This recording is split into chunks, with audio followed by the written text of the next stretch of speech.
This is the face that introduced hell to a place many called heaven on earth. Charles Carl Roberts, a troubled soul, storms into a one-room Amish schoolhouse and commits an unspeakable evil. What do you know about what exactly happened in that schoolhouse that day?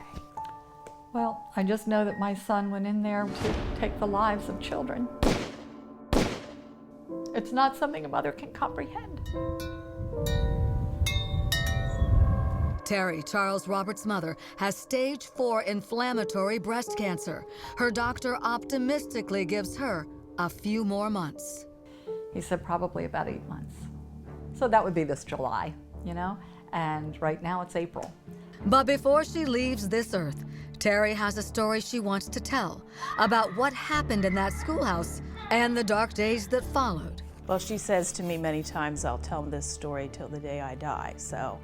It starts here, in the most unlikely of places. Stroudsburg, Pennsylvania, Amish country.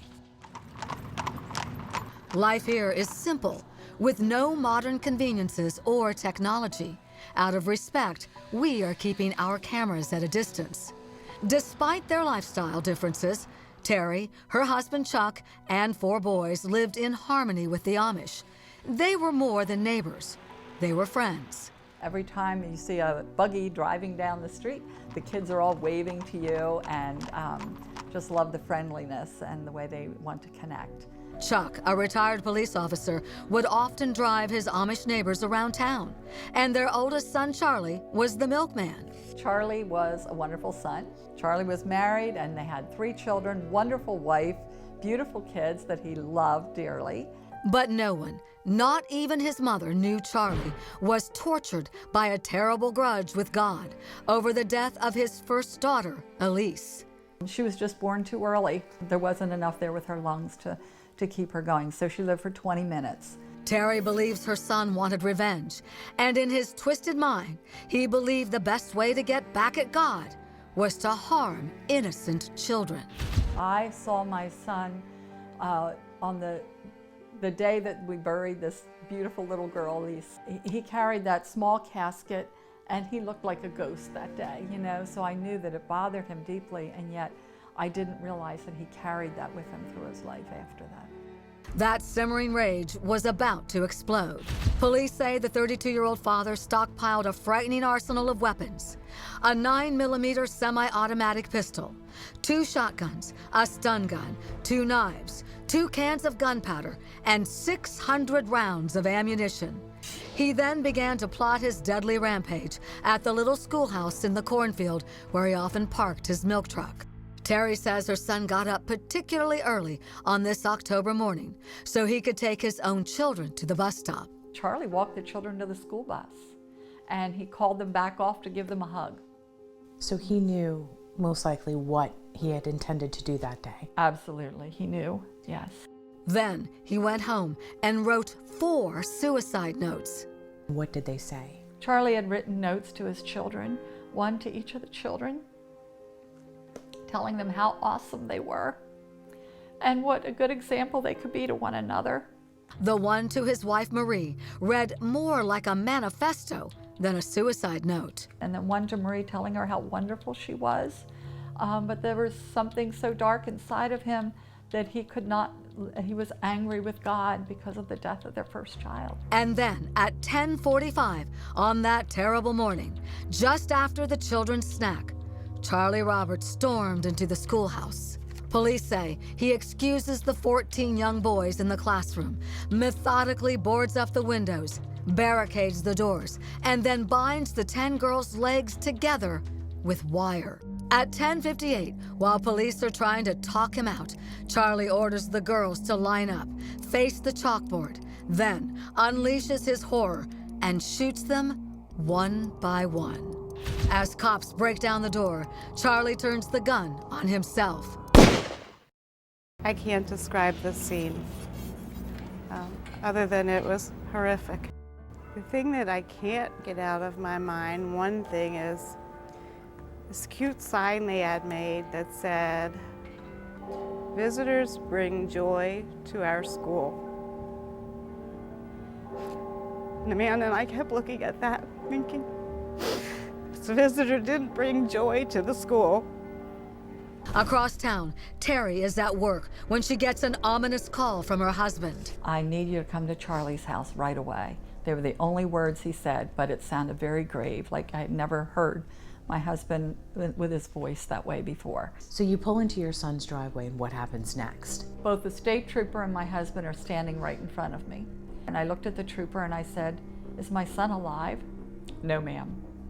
And I looked at my husband, and with these dark, sunken eyes, he looked at me and said, "It was Charlie. He killed those girls." No, this cannot be. 5 little girls between the ages of 6 to 13, gone. 5 others gravely injured.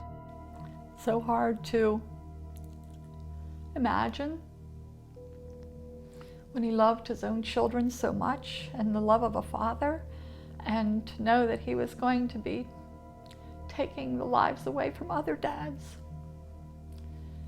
the joys that they would have with their daughters. The terrible tragedy attracted media from around the world, putting this once peaceful little place under a microscope and casting a dark shadow of shame over the Roberts. Did you brace yourself for a lot of anger? I expected that we would get a lot of negativity coming toward our family. I just kept thinking I'll never see Terry's smile again. I will never see that same smile again that lights up a room, that inspires all of us who know her and love her. Terry and Chuck hang sheets over their windows, trying to hide from the world. But the next morning, an Amish angel, dressed in black, named Henry, came knocking. Henry just kept saying, "Roberts, we love you. We don't hold anything against you. We want you in our community. And we forgive your son." And it was just so amazing. And Henry wasn't alone. It was unbelievable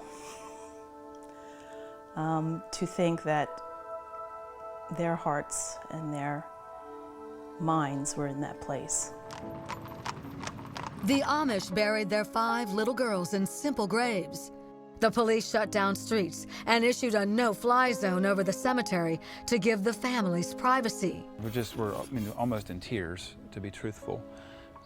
And there's an old hymn that people in the church sing. It's called "We're Standing on Holy Ground."